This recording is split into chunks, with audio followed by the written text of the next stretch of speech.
Starta SMS er en tilleggsløsning i Vega for å sende eller motta SMS. Løsningen er todelt. Man kan velge å sende SMS, eller sende og motta SMS. Det er unikt at man kan også motta svar fra kunder på SMS som blir automatisk lagret inn i Vega. For eksempel i forbindelse med at man sender ut en ordrebekreftelse på SMS, så svarer kunden bekreftende på SMS. Da har du også kundens svar automatisk lagret i Vega. En SMS blir lagt inn som en oppgave med egen kategori, slik at det er lett å skille SMS fra andre oppgaver i listen. Den knyttes alltid til personen du har sendt til. I tillegg, avhengig av hvor du sendte SMS-en fra i Vega, vil den også bli knyttet til for eksempel kunder, tilbud eller ordre.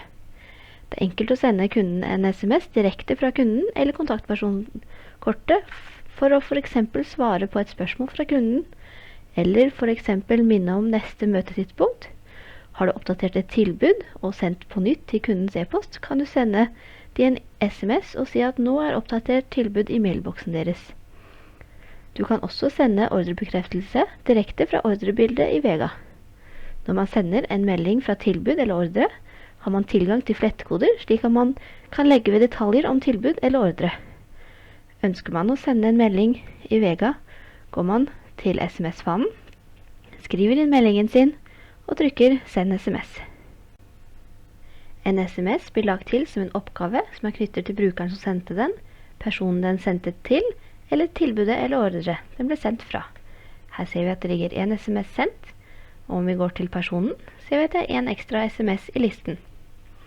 Det er også mulig å få svar tilbake fra de man sender til, og da blir de også lagt inn som oppgaver på personen.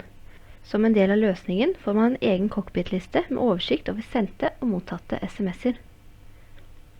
Her får vi også opp innholdet i SMS-en som gjør det enkelt å få oversikt over hva som har blitt sendt.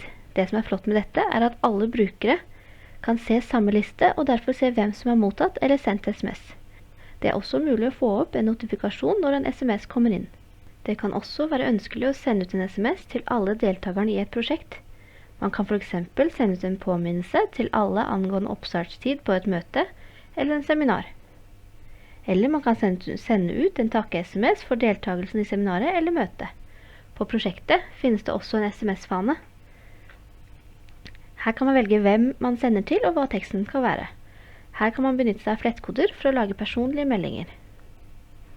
Når meldingen er sendt, blir oppgaven lagt til prosjektet og til alle som mottar SMS-en.